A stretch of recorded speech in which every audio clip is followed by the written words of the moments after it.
would that mean? So I'm here today to talk about how I learned about the Korean language. Actually, I watched the Korean drama Fate then with my friends, and that was how I knew about the Korean language, and I fell in love with it instantly. So I watched City Hunter, then I continued to watch most.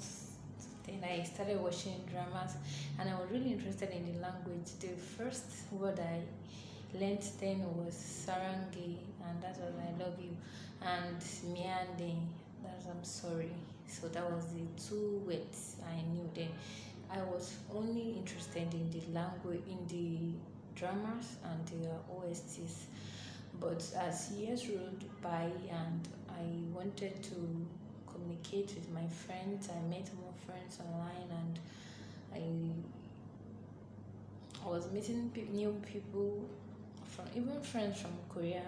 So I had to pick up my learning, and I tried to learn.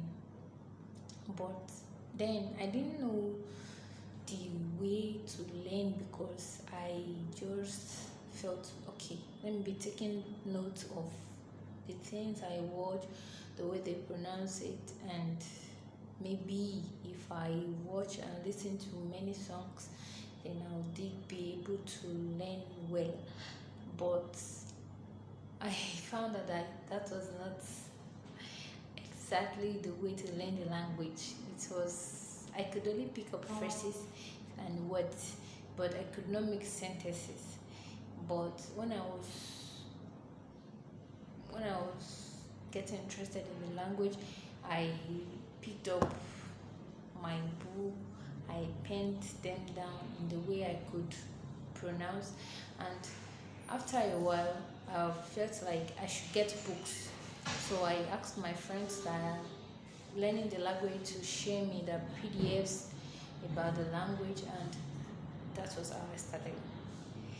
Now I use the app called Duolingo for learning the language, and it's very helpful. I can construct sentences now, even if it's a beginner level, but I'm still confident it's better than before. I can also I can also say the differences between the ending, that the suffix and the affixes of some words, at least to some extent. Then I can also talk confidently, like the phrases, the pronunciation now, and I know the differences between the letters. Because then, when I first started to learn the language, I didn't know the um, normal way of writing. I could only write romanization, and those romanization I learned that the Koreans themselves don't use it, so I had to learn the Hangul letter itself. So I thought it was very hard because the way they were written and everything, but after studying it for few hours, just few hours, I got it. And I started I learned it on my own. Yes, I learned it on my own. I started with the alphabet, and now I can write any letters anytime, anywhere.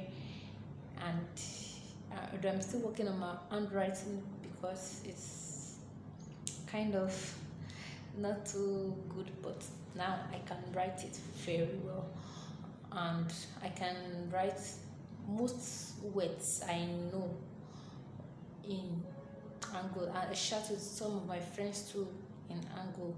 I have a Korean friend I chat to with Angle, even though I still use the translator app sometimes because I don't get all she's trying to say. Maybe some words are not familiar, but I still try.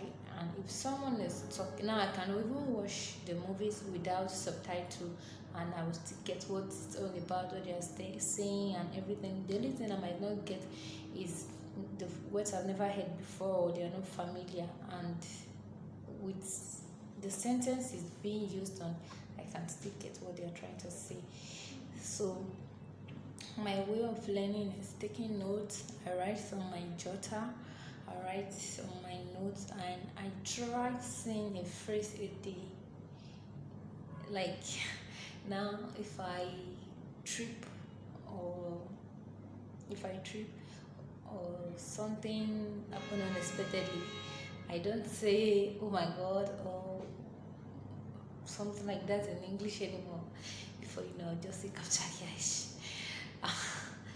And also now, I when I touch something hot by mistake, I don't say wow that's hot or shout. I just say tigoish. And my friends have been correcting me that the air that I should try not to be using it, but I guess I'll still have to work on that.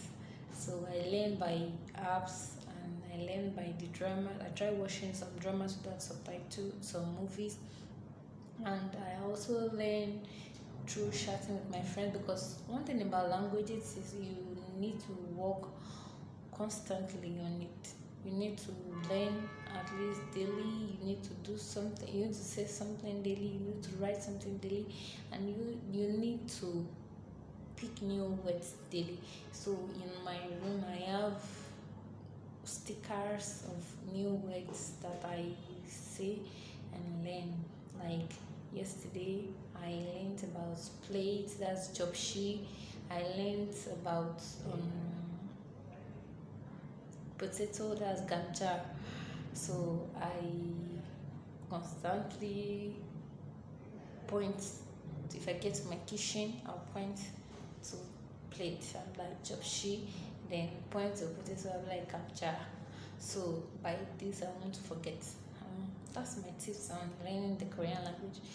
And the Korean language is really easy. It's really easy for people who want to actually learn it. So you can, and you have lots of fun. The beautiful thing about the Korean culture and language now is you will surely find someone interested. You will surely find a friend. So I make friends from all over the world because I am learning the language now. So I advise you to, if you want to learn today, you can start learning and you catch up. Bye bye. Till my next video. See you another time.